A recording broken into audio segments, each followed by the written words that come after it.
Hey guys, Mark2nd here, bringing another Dragon Ball Z Dokkan battle video, and so today we are going to take a look at the new Cell and his team versus the Red Zone, I guess technically it's Red Zone Jiren, right, but it's the Universe Survival Saga stage from the Goku story Red Zone.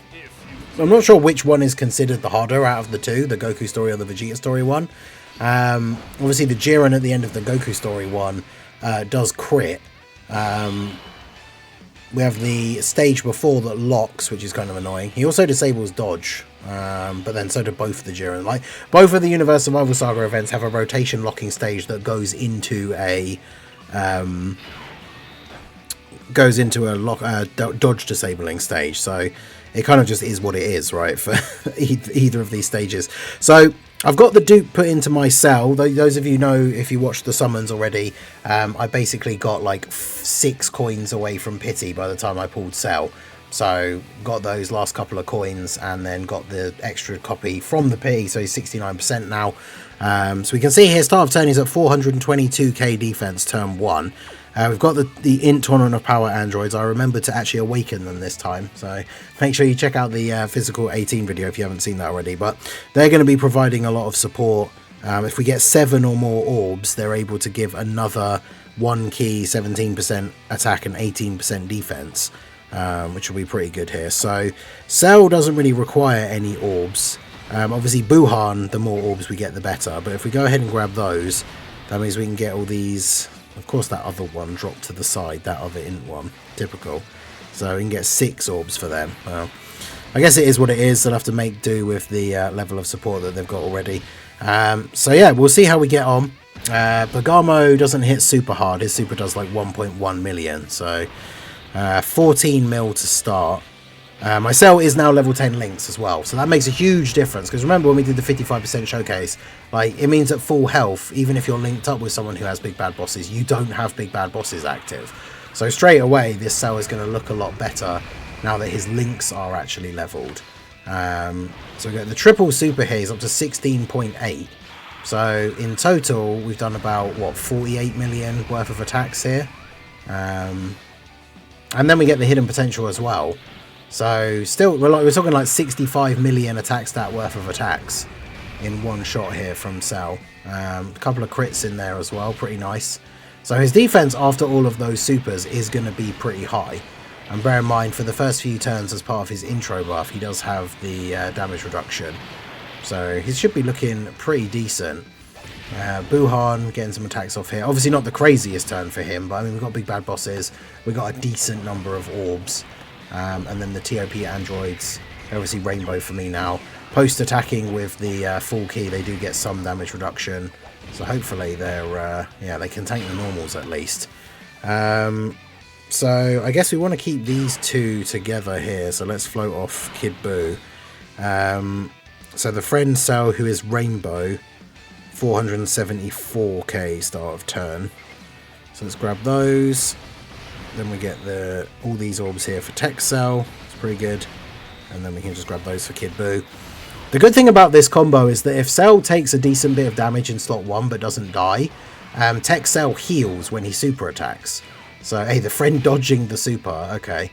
Unfortunately, they do raise attack on their super, so took a bit of damage. But yeah, you'll see the what I mean here now in practice. As long as STR Cell doesn't kill him, actually, which he very well may do, now that the friend one is going to get a couple of attacks off here. But Tech Cell heals when he super attacks, so if he gets a chance to attack here, which he may, if we don't get the hidden potential with the friend, which of course we do, so 19 mil, okay.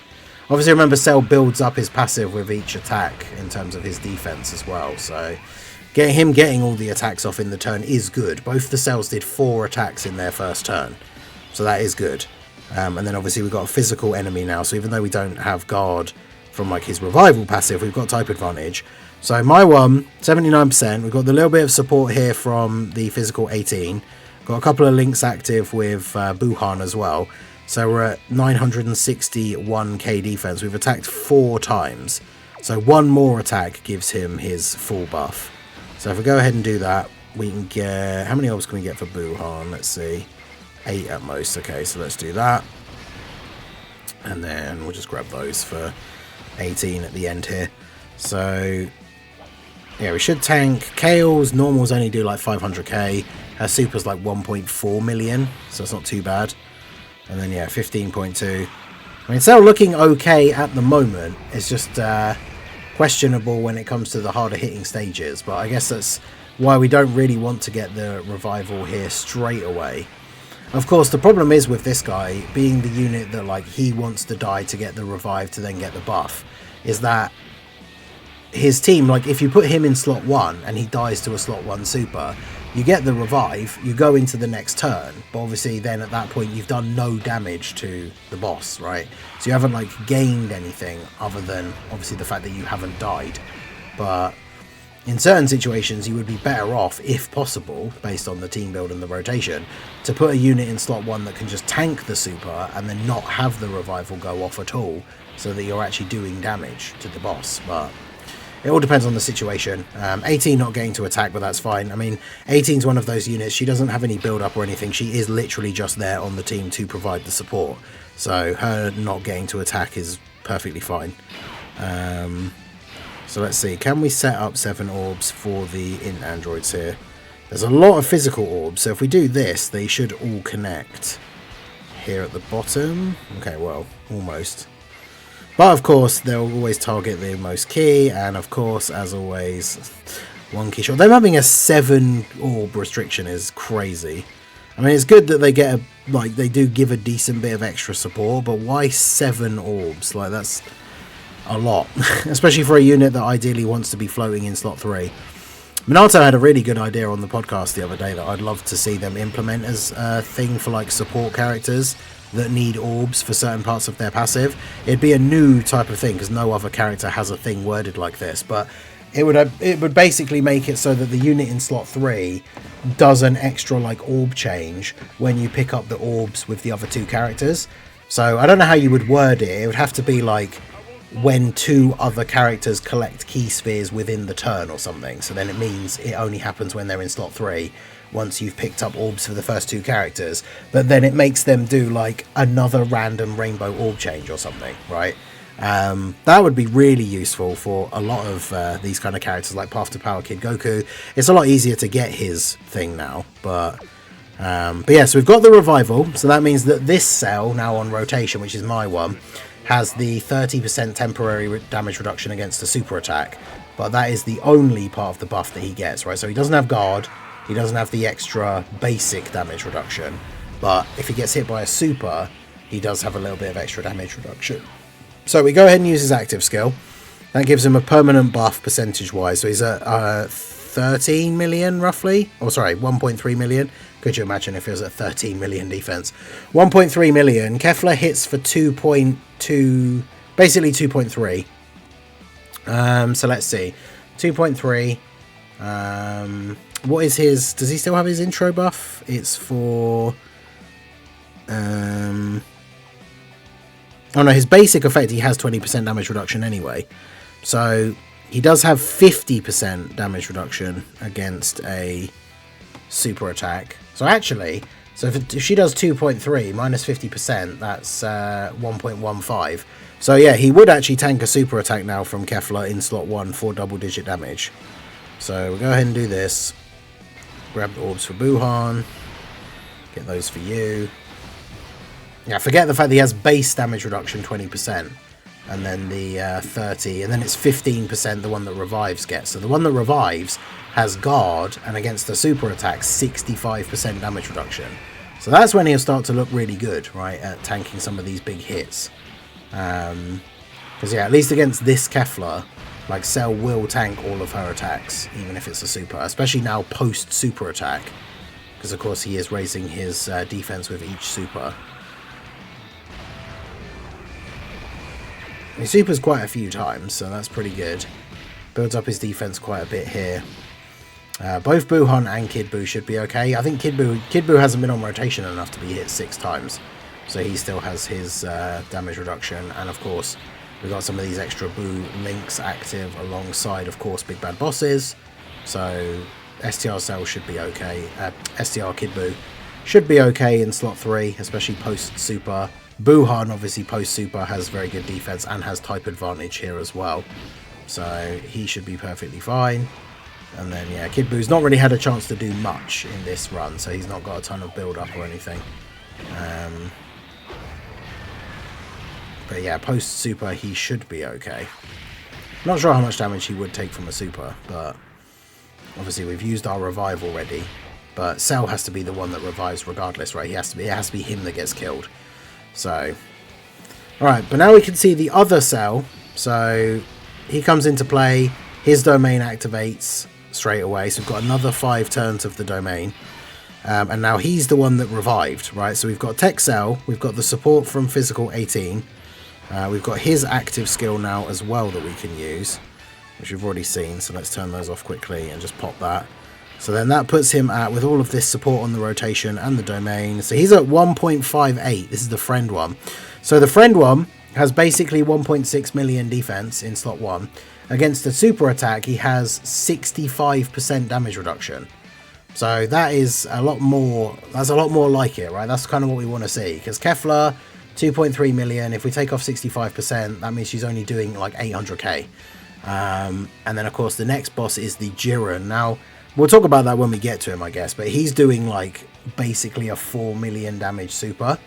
But if we minus the 65%, that puts it down to 1.4, and he has guard. So this Cell, and on this rotation exactly as is, would tank the Int Jiren like 4 million damage super in slot 1 for double-digit damage, which obviously is pretty good.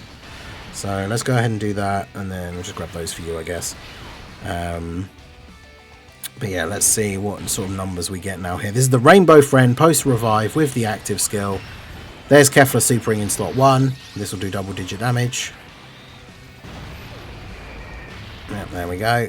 And then 25 million. Okay. So 25 mil. And then bear in mind, we're going to get, hopefully, a couple more of these within the turn. There's the crit as well. Got a very good crit chance, like, built in for Cell. So you don't really need to give him a lot of extra crit if you do get dupes. Like mine literally, this is the Rainbow Friend, I didn't actually check his build. Mine literally just has the 5 crit. I gave him 3 dodge and then put the rest into additional with the 1 dupe that I have. So I think mine has, is it 14 or 15 additional? But yeah, good damage from him, and then 30 million from Cell. So there's the crit, and that takes her out. So now we move on to Jiren. Now the problem is we don't have the friend Cell, we have my Cell. So this guy, he does an AoE as well. Probably not an ideal setup for that kind of thing. But so my Cell is at 1.15. Now bear in mind, he does still have the 30% against the super because we've had a revival. So if this Jiren has 4 million, we take off 50% damage reduction. That puts it down to like 2 million. But he's only at 1.1, like 1.1 million defense. So if he gets super attacked in slot 1 by oh, you're locked. Okay. I mean, I guess we just do this then, I suppose. Break the lock just to see. Obviously in a normal situation this would be very bad, but he's actually at 1.4. But that means he's probably going to take, if he gets hit with a super, he's going to take like 600k, which is not ideal. And of course this Jiren does AoEs as well. Still can't get 7 orbs. We haven't gotten 7 orbs with these guys a single time, which does make me question the value of actually having them on the team, because that little bit of extra defensive support would really help Cell here. Oh yeah, no, he still takes 1.7. Oh, he greatly raises attack for 1 turn. Okay, so his super attack actually does like 6 million. So much for that. So that means even the Rainbow Friend that we were talking about on that previous turn, where he had like 1.6 at the start of turn, he wouldn't be tanking that. So I think this is my biggest issue with Cell's team as it stands currently is if we take a look at like the units that are actually available on his team. Right, so we've got Worldwide Chaos and Tournament Participants. So Tournament Participants is there. Worldwide Chaos is here somewhere. There we go. We look at the characters that are on here. Like, who are we running on the team as like a slot 1 tank? Right? So you have got characters on his leader skill like the UI Gokus, who obviously outside of turn 1 is going to be like a dodge or die character. Not going to link super well. But I mean, he is on accelerated battle, so AGL UI does get the full 220 lead. But then if we have a quick scroll, like, who else here on this team is like a go-to slot 1 unit? So far, nobody. I mean, Tech Caulifla if you're fighting a Pure Saiyan or Universe Survival Saga enemy, I guess. Which, funnily enough, that stage was. So we could just throw Tech Caulifla on the team and put her in slot 1, I guess. Although, of course, the final phase against AGL Jiren disables dodge. So, not ideal in that case, I suppose. Tech LR Fusion Zamasu would have been, I guess, in his heyday. But obviously, he's a bit outdated now in terms of both how long he's been out and, of course, the fact that we've had a new level of anniversary power creep. Tech Buhan's not really great in slot 1 unless he's in the Super Buu, like Domain, Transformation. 16 can be okay, I guess. Does get the full 200%, but again, he was okay as a slot 1 tank before the anniversary power creep. So I'm not sure if he is going to be any good anymore. In Blue Evolution Vegeta, maybe, in certain situations. Yeah, that's really kind of it. Another UI Goku option with the STR, but of course he can be quite the salesman as well. Anniversary Blue Evolution Vegeta is not a slot 1 unit. So yeah, I mean, when you look at it, like, the options for a really good slot 1 tank for his team are quite limited. And unfortunately, once he's died once and then got the revive, even he himself, even with 65% damage reduction against the super attack, his defense isn't high enough before he attacks for him to just be the go-to slot 1 tank for the team. So yeah, I don't know. Let me know what you guys think down below in the comment section. I'm still trying to think, like, still trying to decide what is like the best build for his team, because obviously the Tournament of Power androids really didn't provide like a huge amount for us in that run. And whilst we can put all the Buu characters on, only Kid Buu gets the full 220 lead because none of the others are on accelerated battle. So even though he's not going to link like super well, maybe we do just put UI Goku on there, but who's the slot 1 for the other rotation? I don't know. Let me know what you guys think down below in the comment section. What do you think of Cell and his team? How would you build his team to take on these tougher events? What units would you use for slot 1? Let me know your thoughts down below in the comment section. So that is going to be it for the video, guys. This has been the Masked Ningen. Smash that like button, subscribe to the channel if you are new. Check out the links down below, and I will see you all again soon. Have a good one.